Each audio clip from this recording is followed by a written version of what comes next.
Welcome to your Networth's Network. I'm your host, Corey McNabb, and this is a networking style podcast where we bring up special guests, learn about them, learn about their lives, learn about their business, and see how we can all work together. My goal in life is to rise to a place of excellence, and I want to bring you with me. That being said, let's introduce our special guest, Miss Carlin Hostert. I hope I said that right. You did, actually.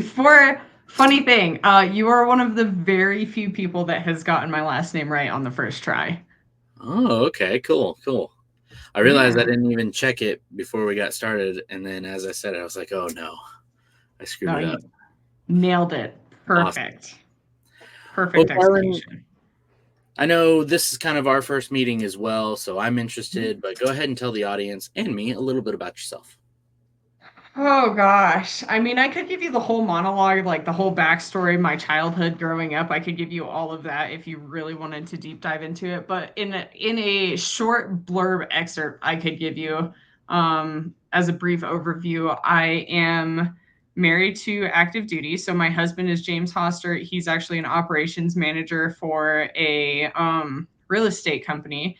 So he is also in real estate. I am my own real estate endeavor. So we work in tandem in completely separate businesses. We found that works best, actually. And then we do have 4 kids. So right now we're stationed in southern New Mexico. We're getting ready to separate. My husband's going to be going to get his realtor's license over in Florida. So we're getting ready to make the leap over to the Tampa area, actually. So that's what we've got going on. Okay, so when is that move going to be taking place? Painfully soon. So we're getting ready to move, I think, the first week of November. So we've got a little bit less than a month. We're currently in escrow for the house that we're going to be moving forward on. The house that we live in now, we're going to be turning around and actually making into a rental. The area that we live in currently is, for us, with having familiarity for it, it's a really good market, especially if you're familiar with military movements and how people shift, where people go, what they're looking for, things like that. So, end of November or end of October, we'll be making our way towards Florida with 4 kids, 4 dogs, 2 cats, a fish tank, and a couple chickens.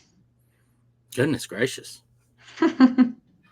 Okay, so currently in southern New Mexico, what is your business mainly focus on? My personal business is focused on helping other people transition out of wholesaling and getting into the buy and hold position. So, based on what my business partner and his company, actually, who my husband works for in operations, what they were able to do in terms of scaling, we've created and documented everything through that process. So, we've been able to turn around and create a program called the Growth Co. And our focus in that is to really help other people understand how you can leverage money, how you can build relationships with people, how you can really develop and evolve outside of wholesaling. Because, I mean, wholesaling is great, but it's kind of, from my perspective, it's kind of like hazing. Like, you get into real estate and everyone's like, okay, this is what you have to do first. And there's so many other options. And while I can't say that real estate or wholesaling didn't help me because that's where I got my grounding and my footwork, um, we just want to help people get to their bigger picture goal a little bit quicker. Okay, so your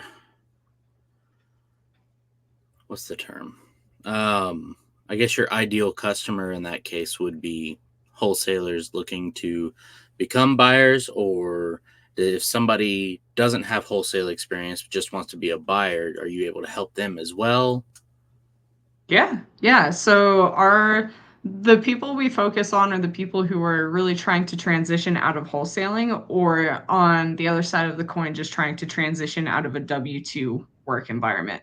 So our focus is helping you understand how to leverage communities, how to leverage relationships, how to build those relationships, how to build teams. That's a really big aspect that often gets looked over. So kind of bringing all of those pieces together to create that big picture.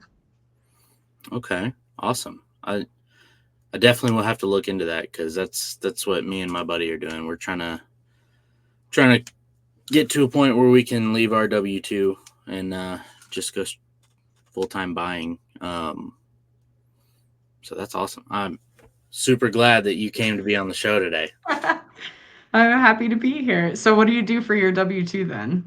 So right now I'm a firefighter. Okay, I knew it was some sort of enforcement because of the mustache. I was gonna guess military, but firefighter makes sense. Yeah, yeah. I love it. But as we talked earlier, I've got 2 kids. I've got a third one on the way.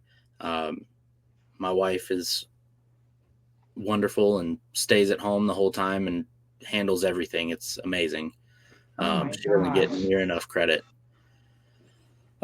Partially from me, and that's my fault too. But I want to be able to be home every night and help out where I can. Um, Mm. while firefighting allows me to be home 2 days or 2 nights, I still have to spend 24 hours away. Yeah. And I'm selfish. I like being with my family. So, uh, Selfish. but so that's my main thing. I mean, the other part of it is I want to end up buying about 200 acres and building a restorative agriculture farm. Ooh, speaking my language. Okay. Oh my gosh. Hold on, I'm so sorry. Give me 30 seconds. Oh, good. My Oh, good. laptop's about to die. So we'll just, there we go. All plugged Awesome. in. Okay, so restorative agriculture, speaking your language. What? Tell me about what it attracts you to it. I actually worked in a garden center for a couple of years before going into real estate. I was looking into going to college for botany, understanding agriculture, plant development, plant growth, the way it contributes to the ecosystem, things like that. So one of my bigger picture goals in the long run is actually establishing a food forest. So permaculture. You know, Oh it yeah. sounds like you're familiar. So ideally, what I'd like to do is get to the point of self sustainability because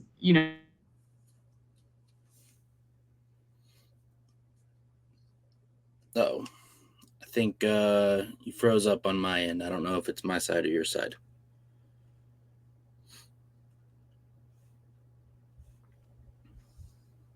There you are. Are we there? Yes, I can hear you now. Good. That was weird. Okay, yeah. So my focus is like building my self sustainability. One of the big things that I struggle with is walking through the store and questioning every single thing. And I'd like to be able to provide my family, my kids, like I said, I've got 4 of them. I'd like to be able to provide them with food that I know is safe, food that I know is healthy, um, maybe develop enough that I can share that with my communities. Right now in southern New Mexico, I actually grow watermelons in my front yard. I don't eat a whole lot of watermelon personally. My family loves it, and I really just enjoy being able to give them to my neighbors. So it's just kind of a fun thing, and I'd like to carry that on through different places. Yeah, that's awesome. Yeah, no, so I've known about permaculture. Been learning as much as I can, trying to do what I can with. I've got just under an acre here in Northeast Hmm. Georgia, and I get roped into the like, oh, you got to buy all this stuff to build it this way and all that. And then I stumbled across Mark Shepard and his book Restoration Agriculture, Hmm. which I'm almost through now. But basically, he he likes to say that he farms on neglect. So he does the natural selection system basically. So what he'll do is he'll take, say apple seeds for apple trees. He'll take thousands of them and just throw them out in the field. And whichever ones start to grow, obviously they like that environment, so they're starting to grow. From there, any that produce in the first year, that's what he wants to keep. So anything that doesn't produce in the first year, he cuts it down, keeps the ones that do produce, and then from there, the best tasting ones he keeps and just replants those. Genetic selection. Yep. So There we go. while there is work to do, a lot of it is just like permaculture, right? You set it all up in the beginning and then nature manages it. Yeah. Now Mark Shepard is focused more on the large scale farm rather than like your house and just providing for yourself. He's trying to figure out how to use this and feed the world. So I'm gonna have to read into that. Oh yeah, it's pretty good. Now there are some statements he makes, and it was written in 2013. That since, and I say this, he specifically talks about how, like the UN is actually trying to do good and all that stuff, and I'm like, well, 10 years later, I don't know. So it's dated, but surprisingly, it's not super out of date, but still. That's okay. Okay, cool. So are you buying real estate or are you just trying to help people buy real estate? I focus primarily on the growth co personally. That's where my energy goes into because I'm one of two partners. My husband is actively involved in the real estate side of things. So we are acquiring properties in our own portfolio. I just put a lot more emphasis on the growth co side of things, whereas he puts a lot more emphasis on the real estate side of things. So everything he's building in real estate, we transcribe over to our coaching program, and we're able to do things that way. Gotcha. So my business partner is Jesse Stanton, and my husband works as his operations manager. So Jesse is the medium between both businesses. Gotcha. Okay. I've heard Jesse's name before. I haven't had a chance to talk with him.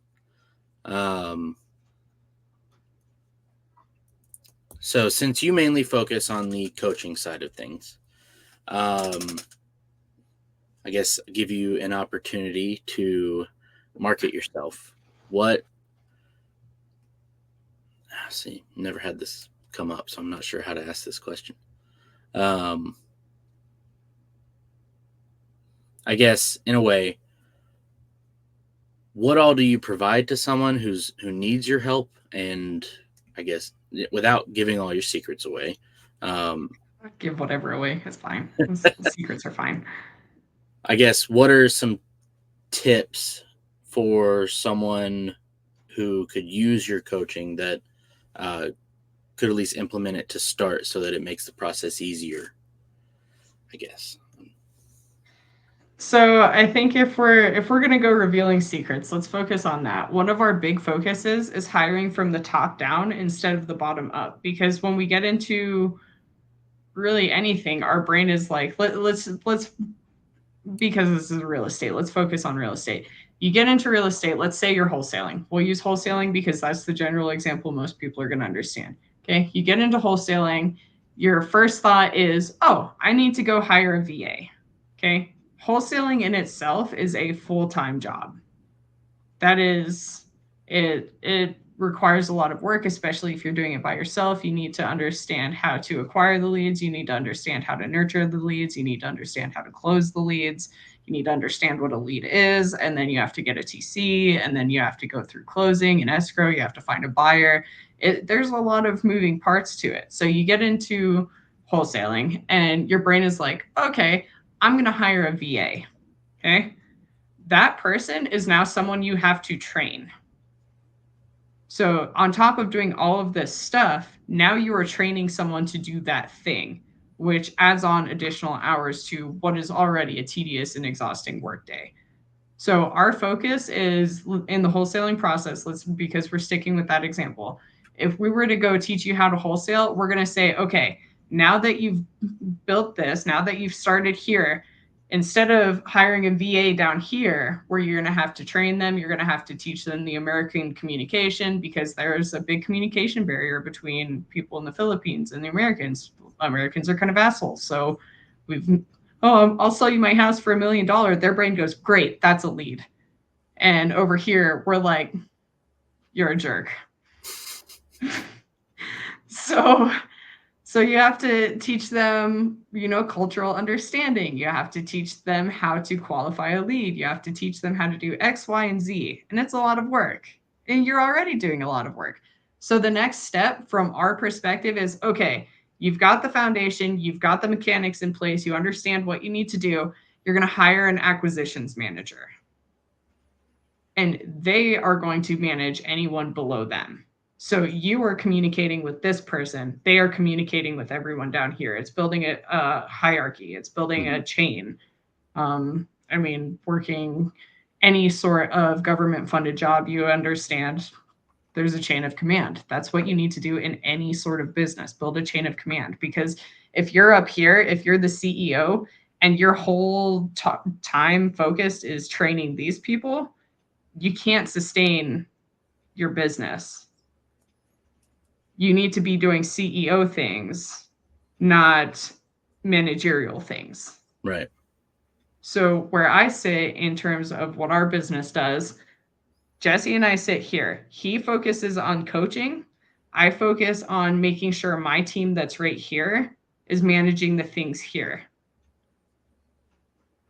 So we're able to do really well, really side tandem work, because he has his SOPs and then I have my SOPs, which involve the SOPs for the people here. So I know what all these people are doing. My focus is making sure my team has everything they need to be able to do the things that are required here. And that's where our focus is and what we teach within business. If you want to get granular with it, I could go way further, but as a overview, that's what we're going to be focusing on: leadership, development, team management, bringing the right people in, maintaining the right relationships, building relationships. All of it comes together. It's not just real estate. That's the way any business is going to operate. So while we focus on real estate, the skills we focus on are things that could transcribe over to opening a restaurant or starting an airline company, whatever you want to do, whatever it is. It's all the same fundamental skills. Okay. So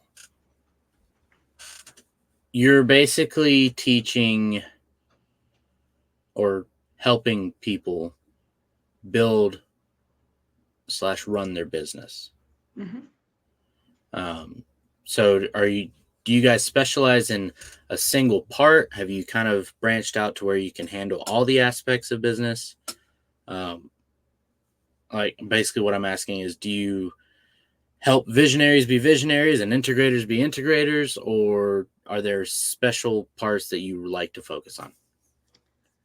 The team that we've built out is able to focus on visionaries as well as integrators. So our personal integrator for our team, his name is James Eager. He does all sorts of crazy integration stuff. My husband comes in and helps from time to time in terms of operation management, things like that. We are building out a couple more things. We haven't pushed out publicly yet, but we do have things that are in development for catering to people that are focused on integrations. Maybe as the visionary, your job is to go be the face of the company. So when people think, oh, Growth Co., they think Jesse, because he is very much the face of Growth Co. I'm more integration oriented, so I do a lot of the behind the scenes kind of stuff. So I know how to do all of the team management, the team leadership, things along that line. So when they think visionary, the face out here, it's like a pace. You think pace right when you think of sub 2. He has a whole other person. He's got Cody doing all of these things over here. And that's more of the integration orientation. So we're working on developing things in terms of integrators, development, stuff like that. We focus very heavily on visionary focus because that's where a lot of the goals and the big picture ideas come from. But we do we do see a lot of people, and we do have clientele who have come through that are like, yeah, I don't really want to be the face. I just want to do computer stuff. Great. Let's go find you a business partner who is a visionary. Let's start working on developing relationships with people who are very out there, very outspoken, very loud. So there's a lot of different dynamics that go into it, and we are working on creating a environment that can cater to everyone despite what they focus on, what they like, what they don't like, and getting really in depth with who you are and what you'd like to do within your own business. Okay, awesome.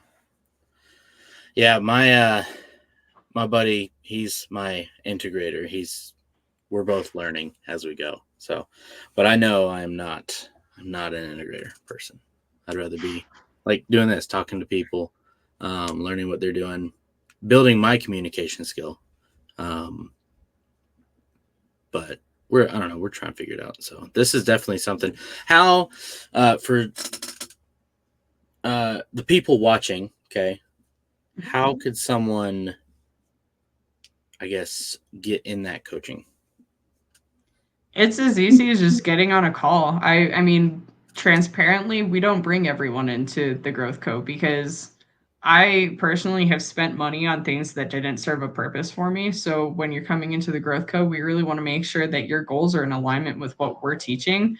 So at the end of it, you're not walking away going, "Oh, that was money wasted. That didn't teach me what I needed to know." So it's just getting in contact with myself or getting in contact with someone on my team and getting on the phone and really understanding where everyone's at and what everyone's trying to do. Gotcha. Yeah, I hear him back there. They're coming. Paw Patrol got boring. Oh man, love it. Okay, so let's, because you mentioned, well, actually, I should get in the habit of saying this before podcast even starts, just so you know, Carlin. This is not edited. I That's fine. don't know how to edit things, so Me either. I don't do it. Oh man, that is a big old banana. Okay, split it with your brother. Go watch Paw Patrol. Okay, give that to Axton, please. Oh, Axton has his own banana. Okay. I take it off. Okay, take it off. There you go. Okay, you're welcome. Bye. Oh, so cute. Sorry. All right. So this isn't edited. Sometimes I jump around, so bear with me. Mainly it's because I've run out of questions about that, and I don't want to just repeat the same questions over and over again, because I could do that. But you're moving to Tampa. Yep. I'm assuming, like you had said, that was military movement, or is that to a degree? Okay. So we are separating from the military, which means we're leaving the military. We will no longer be active duty. Our goal is my husband's planning on going into the reserves. The military does this program called Skill Bridge. And what Skill Bridge is it takes you out of the military and helps you transition to being a civilian. So it sounds kind of silly for someone who's never had to make that transition before, but when you go from a very specific, very structured lifestyle to being kind of like put to your own demise, it's a big adjustment period. There's a very good reason for why a large portion of the homeless population is retired veterans, because and they made this program SkillBridge specifically to help, because that's what happens. You go out into the world and you're like, oh crap. I did not think about it until the other day. We were driving to Las Cruces and I was like, hey, so if we're in the reserves, does that mean that we have to pay for healthcare? And he was like, well, no, we'll still have healthcare. I was like, do we have to pay copays? And he goes, yeah, you're going to have to pay copays now. I was like, oh, dang it. Yeah. And it's interesting because my partner, Jesse, he also transitioned out of the military. So when he got into being a civilian, he didn't know what a copay was. I remember talking to him. He's like, dude, I went to the doctor and they made me pay them. I was like, yeah. Yeah. So the skill bridge we're going to be doing, my husband's going to be going to get his real estate license in Florida. So he'll be a licensed realtor in Florida. Our goal is to start building more of a portfolio there, be able to develop some sort of relationships there. And then because he will be retired military, a lot of the emphasis that we're going to be putting on is helping other military be able to leverage their VA loans, because there's a lot of cool things you can do with a VA loan that most people don't really know what a VA loan is. Mm-hmm. But a lot of military people don't realize the things that they're capable of with that VA loan. So we want to put a lot of emphasis on being able to help people leverage those correctly. Gotcha. Okay, cool. I know out in Tampa, you've got Daniel Aldana. He's in the Sub 2 community, but he's also an agent out there. Oh, wow. So that might be a contact for y'all as well. And then let's see. I don't know if he ventures out there, but have y'all talked to TJ Wynn? That name sounds very familiar. I'm not good with names I got you. or faces. He just recently, I don't know if y'all would be interested in this, but he just recently started doing more. It's kind of like Section 8 for veterans. Oh. There's a certain term for it, but I don't. It was either Section 8 or like co-living for veterans. One of those. I know a couple people who do that, so it might be worth connecting with him just to see if, even if we're not in alignment, I could still build some relationships for other people. I've got a friend named Bob Hildreth, absolutely amazing guy. His whole passion in life is helping homeless military vets. Yeah. And he's just an absolutely phenomenal person. He's done so many incredible things in that space. Mm-hmm. Now, he's up in Birmingham, Alabama. Yeah. I know it's not Tampa, Florida, but it's southeast. It's that area. It kind of. It's only like a 6 to 8 hour drive from anywhere. No biggie. Awesome. Okay, so I heard you had chickens, and that kind of matches with your idea of the food forest, so I get that. Mm-hmm. You said a few. Like what's a few to you? I haven't chicken mathed quite yet.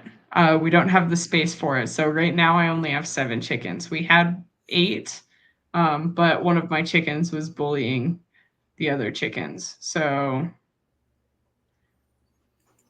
I got you. What in southern New Mexico, what predators you got for chickens?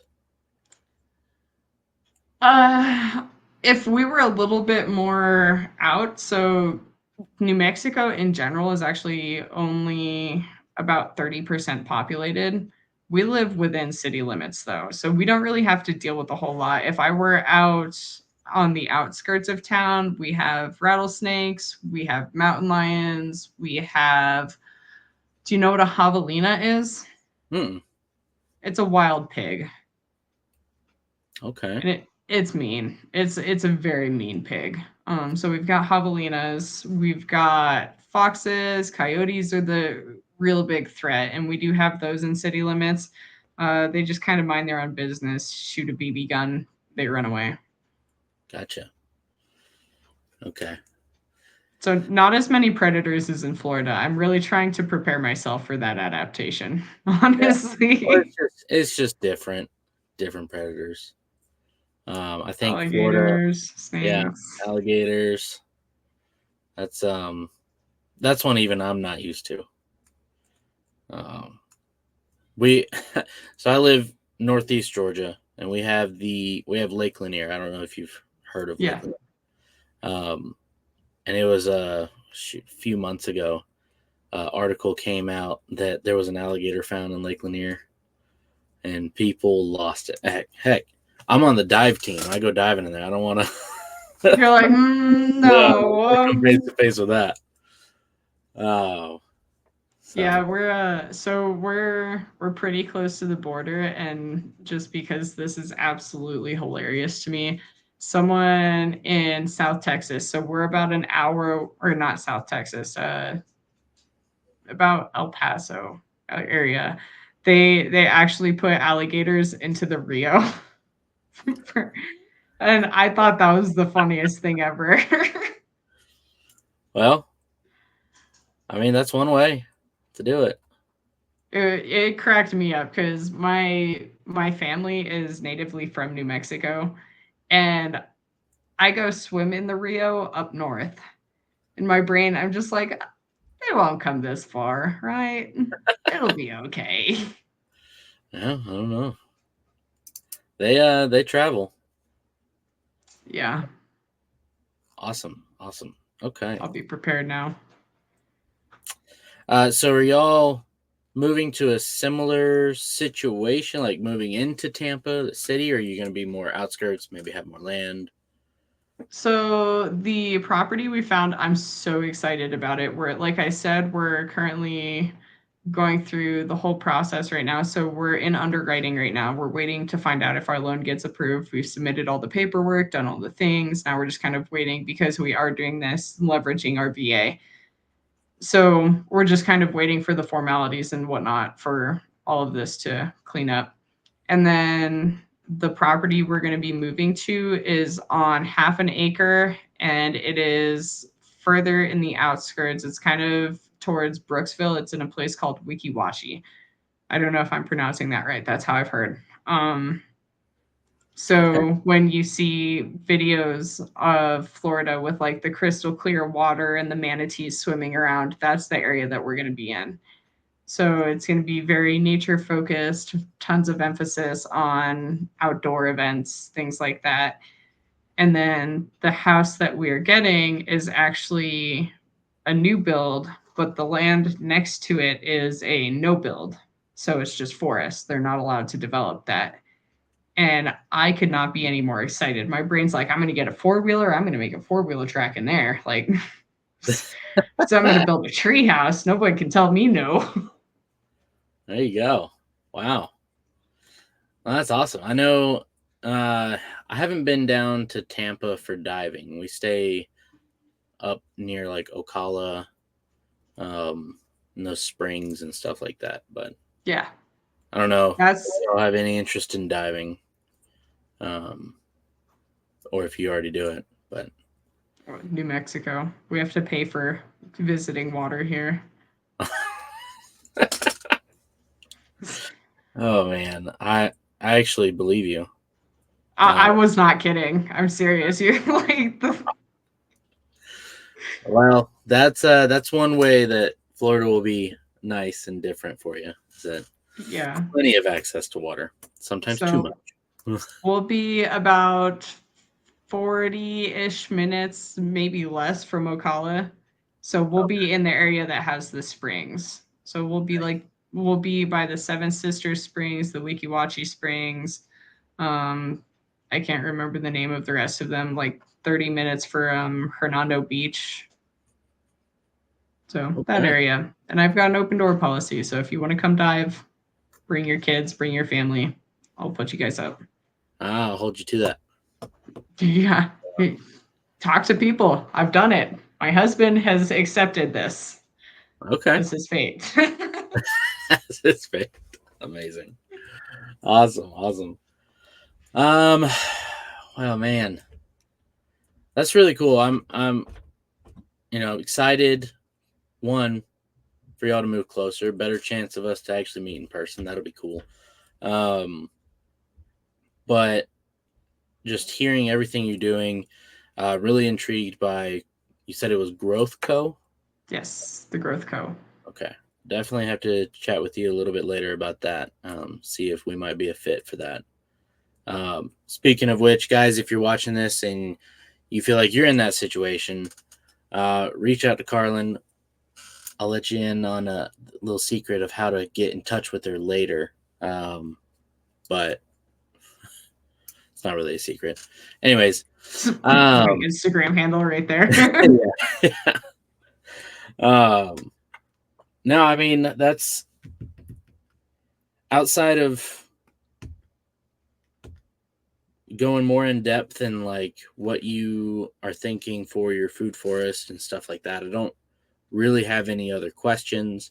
And we could sit here all day talking about like plant types and what would you grow and all that stuff. I got a whole list. But is there anything else you want to talk about before we move on to the last part of our show? No, let's go. All right, awesome. So just a few questions, pretty basic, same stuff I say every time. First off, what made you want to be on the podcast today? Honestly, my marketing manager was like, "Hey, we need to do more podcasts. We need to talk to more people. We need to see who would be interested in podcast swaps." And it was ironic because I don't really go onto the Sub2 page a whole lot, but for some reason that day I was like, "Let's go see what's going on. Let's see what everyone's up to." And you had made a post, and I was like, "Oh, podcast, new friends." Fantastic. So just, shoot, what is that called? Is it serendipity? Serendipitous, yep. Serendipity. Yeah. There you go. A happy coincidence. Awesome. So, second question is, what is your net worth goal? So my net worth goal, I don't really know how to transcribe this into a number, quite frankly. But one of my long-term big picture goals, like 25 years from now, slowly working on it, is actually to develop an elephant sanctuary. And the reason I'd like to do this is because my husband and I lived in South Korea for a little bit. We were there for 2020. And during overseas tours, they have what's called a mid tour. So they give you a certain amount of time off where you can go back to the States, visit family, go travel, go do whatever. And I had planned a trip to Thailand. And elephants are my love. Like, I adore them. They're giant, gentle beasts most of the time. And so I was digging into different elephant sanctuaries in Thailand, and I started learning a little bit about the ethics of how the animals are treated in those sanctuaries. They're not actually sanctuaries, they're more of like carnival rides and people entertainment. And to me, that's just heartbreaking because they are gentle giants. They're very smart, they're very intuitive, they're very emotionally inclined. They are just an incredible animal when you really start understanding them. And so I think of all of the sanctuaries I looked at, only 2 of them were actually ethical with what they were doing. And so that kind of piqued my curiosity. There's, I think, 2 elephant sanctuaries in the United States. Both of them are very focused on the ethics of the animal and the care. And so, what I would like to do is create some sort of involvement like that. There's actually a giraffe sanctuary in South Texas, and it's a really cool experience. I haven't gone yet, but I will. Where you can actually stay in a hotel, interact with the giraffes, give them food, like really help nourish and enrich them. And so I'd like to do something similar to that tune with the elephant sanctuary, where you can kind of be in their environment and be around them and really understand how they think, how they operate, what they do, what their day to day looks like, what their diet involves, things like that. So in terms of net worth, that altogether from the estimates that I've put together are going to be close to a couple hundred million if I would like to do this correctly.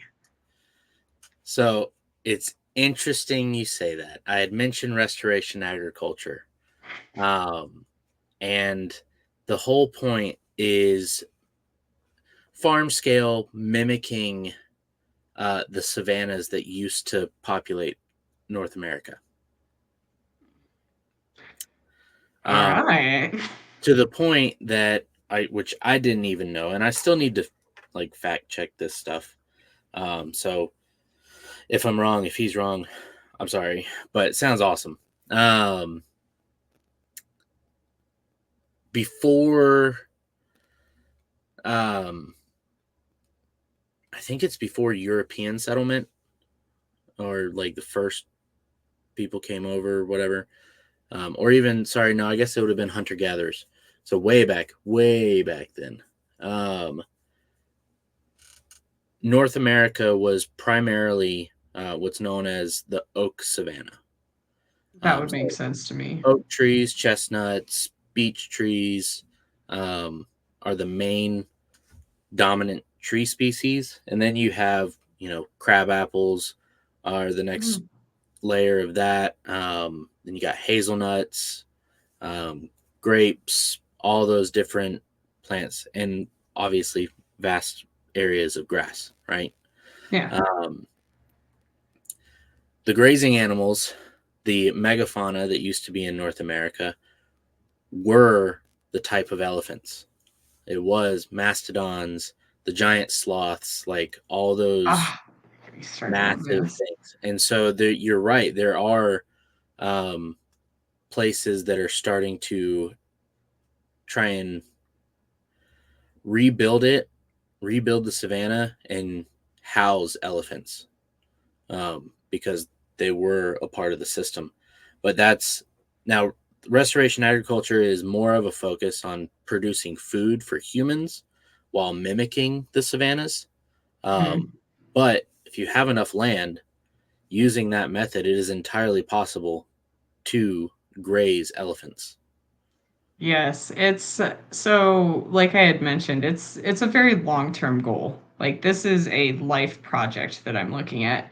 And a lot of that includes understanding the ideal climate for them, what kind of elephants specifically, because I mean, while the southeast, like Florida, Georgia, Alabama, Louisiana, stuff like that, would be ideal for Asian elephants, if you start looking a little bit more into the diversity, then you look at the fact that there are African elephants, and there are actually subcategories of African elephants as well. Some live in more humid climates. Some of them live in a very arid, dry climate. It's very vast. There's a very large diversity that most people don't think about. So when you start thinking about that, and especially with the restoration project, agricultural stuff, then a lot of that goes into play. What's going to be the appropriate diet? What's going to be the appropriate location? So over the span of 25 years, I'm looking at what's going to be the ideal client. How do we anticipate this sort of area to evolve? Do we believe it's going to become more aridly developed? Do we believe that this is going to submerge into the ocean, whatever that looks like? To be able to find somewhere where I can ideally create an enriched environment for these animals.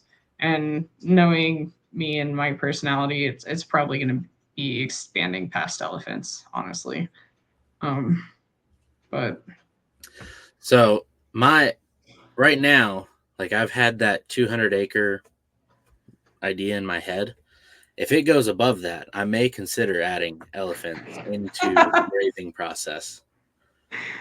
They would do a great job keeping the appropriate areas maintained. Oh yeah. Yep. Awesome.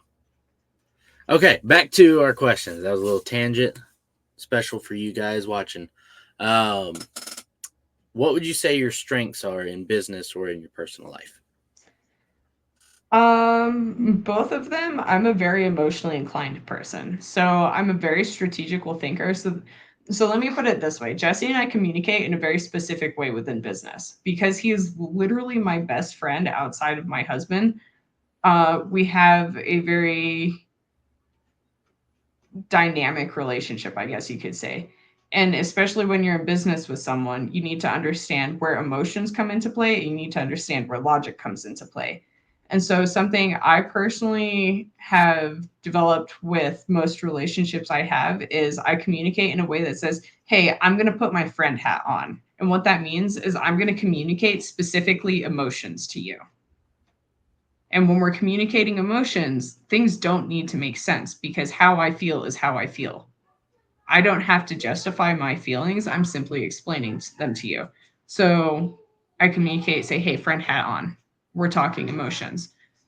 On the other hand of things, I say, okay, now we have our business hat on, which means we need to be thinking reasonably, rationally, and logically.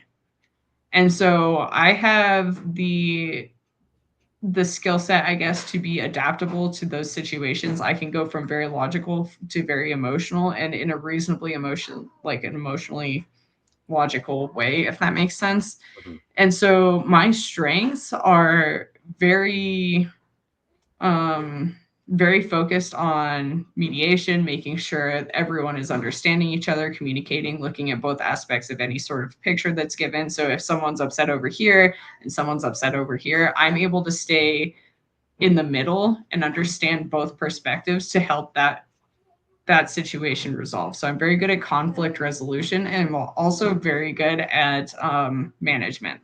So, like I said earlier, I focus very heavily on team development. I focus very heavily on leadership skills, making sure that my people, I'm not here to be a boss, I'm here to be a leader. And what that means is I'm teaching my people how to be leaders themselves. I'm not going to tell them what to do. I'm going to assign a specific result that I'm looking for and let them figure out how they're going to do that. Because I'm not an expert in marketing, I'm not an expert in integrations. I don't know how to work a computer from left to right. So I'm going to say, hey guys, we need X, Y, and Z. Do whatever it is you feel you need to do. If it involves budget, come to me. We'll talk about budget. We'll figure that out and what that actually looks like. But this is what I'm looking for. And this is how I see this going. If you guys have ideas, let it rip. So I put a lot of emphasis on relationship stuff, a lot of leadership stuff, a lot of mediation, conflict resolution. That's really where my core strengths come into play. And I do like playing with Canva. So that's just kind of a nice little perk. Awesome. Okay, then what are your weaknesses? Sounds like you got a lot of strengths. So what are your weaknesses? Oh my gosh. That goes back to any sort of technology stuff. Like, yeah, don't ask me to do technology stuff. Like, I'm so glad you sent me the link for this. Otherwise, I would have been like, I don't really know. I'm also not, I don't like speaking and presenting.